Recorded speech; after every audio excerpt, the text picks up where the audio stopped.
Bonjour et bienvenue alors à ma deuxième vidéo de présentation de Gingerbread sur le Galaxy S, cette fois-ci plus axée sur les performances graphiques pour tout ce qui est jeu, mais également un test quadrant qui avait craché sur ma dernière vidéo, donc on va plutôt être axé sur tout ce qui est avantage gain de performance par rapport au ROM Samsung. Voilà, on va éteindre la lumière. Tout d'abord, on va commencer par un petit test quadrant, en espérant que cette fois-ci marche. Voilà.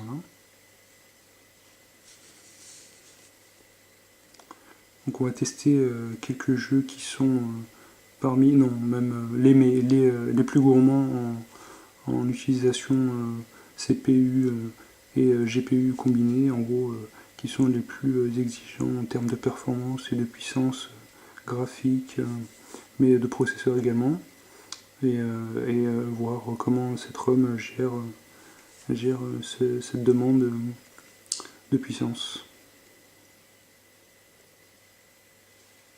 Donc, voilà, on peut voir que les performances sont tout à fait acceptables.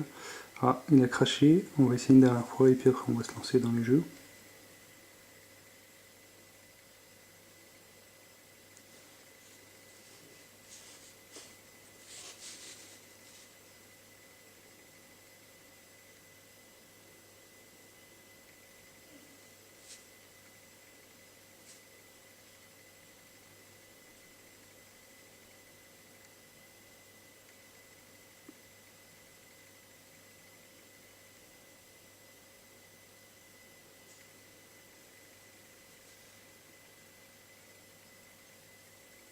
Non, voilà, il ne veut pas.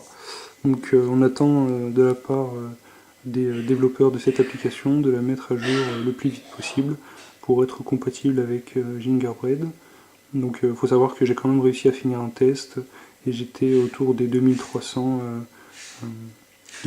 points sur le quadrant, ce qui est tout à fait acceptable pour une ROM qui est encore en bêta. Donc on va tester ça sur un jeu FPS, First Person Shooter.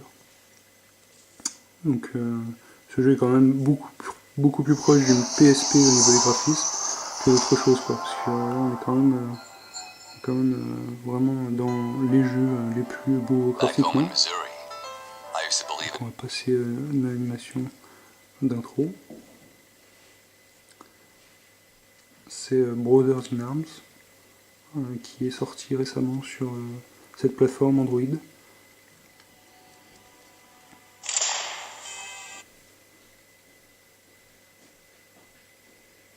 Il faut savoir que le multitouch, les contrôles en multitouche buggaient parfois sur le ROM Samsung.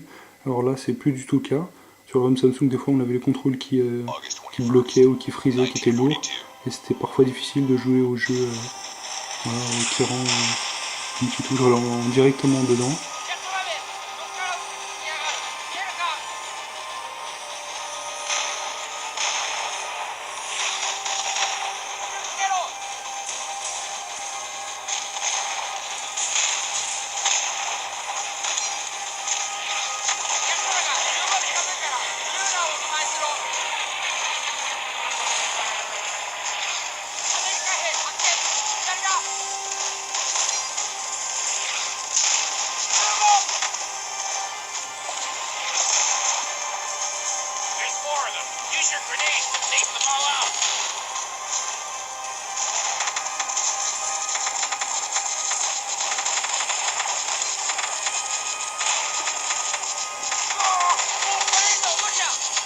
On peut voir que le nombre d'images par seconde est tout à fait satisfaisant.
Voilà, donc si on m'avait dit il y a quelques années que on ferait tourner des jeux comme ça sur téléphone, j'aurais eu un peu de mal à y croire quand même.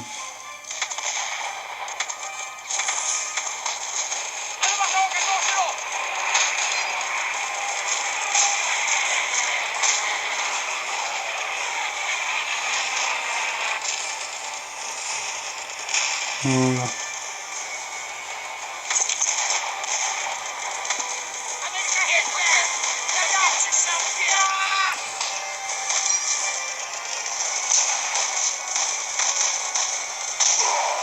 Ouais, voilà. Voilà pour mon petit test vidéo des performances graphiques qu'apporte cette ROM, donc Gingerbread. Et donc voilà, on peut voir que c'est tout à fait satisfaisant et que c'est tout à fait utilisable comme ROM de tous les jours. Voilà, merci de m'avoir suivi et à bientôt pour une prochaine vidéo.